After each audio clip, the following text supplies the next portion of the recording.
আজকে বুঝলে তো ভেটকি মাছের মানে অনেকগুলো রান্না বানালাম, তো অনেকগুলো না, দুটো বানিয়েছি।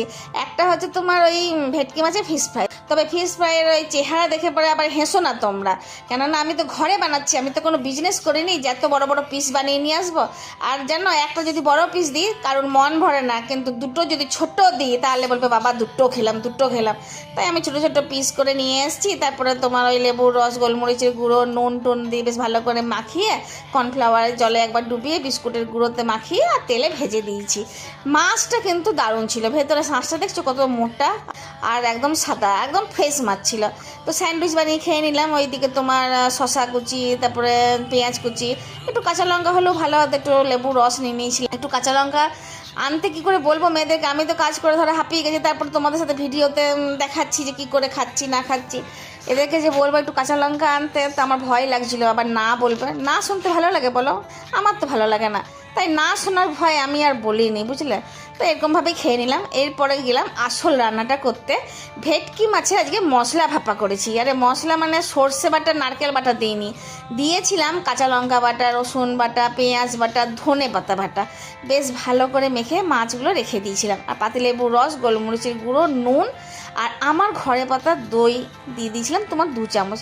আমি কিন্তু দইটা দারুণ পাতি, আমি জানি না আমার হাতের গুণ না দুধটারই খুব ভালো, মানে দুধটা খুব ভালো, মানে কিসের গুণ আমি জানি না, কিন্তু দইটা আমি দারুণ বানাই। একদম ওই দুধ ফোটার পর যে সরটা পড়ে না, সেই সরের গন্ধটাও দইটার মধ্যে থাকে। হয়তো তোমরাও করো, আমার কথা শুনে আবার মানে হেসো না তোমরা। তো ওই দইটা দিয়ে বেশ ভালো করে মেখে রেখে দিয়েছিলাম।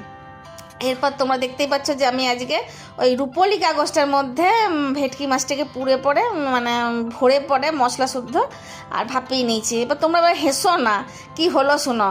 আমি কাকে বলবো বলো তো কলা পাতা জোগাড় করে দিতে? আমার আশেপাশে কারোর বাগান নেই যে কলা পাতা তুলে নিয়ে আসবো। আর কুমড়ো পাতা, লাউ পাতা কে যাবে জোগাড় করতে? সব সময় হয় না, বুঝলাম, বাজারে গিয়ে নিয়ে আসবো চট করে দৌড়ে। তো ওই জন্য এগুলো করে নিলাম। তবে জানো, একটা হাসির কথা বলি, আমি কাগজটা আবার ফেলে দেখে নিয়েছি জলে, আর তেলেও ফেলে দেখে নিয়েছি যে পুড়ে যাচ্ছে না গলে যাচ্ছে, কেননা একটা ধরো মাছ রান্না করছি, এত দামি মাছ নষ্ট হয়ে গেলে তো আবার মুশকিল।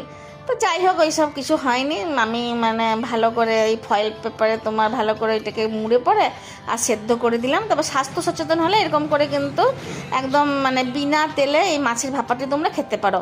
মানে এই কী বলবো, ভেটকি মাছের এই যে ধনেপাতা ভাপা দারুণ খেতে লাগলো, দারুণ দারুণ স্বাদ, মানে তোমরা বুঝতেই পারছো। আর একদিন করে খেয়ে দেখো, সর্ষে বাটা, নারকেল বাটা, কাঁচা লঙ্কা বাটা দিয়ে তো খাওয়াই, কিন্তু এই ধনিয়া ভাপাটা খেয়ে দেখো একবার, মানে তবে বুঝতে পারবে এর স্বাদ। গরম ভাতে দুর্দান্ত লাগলো।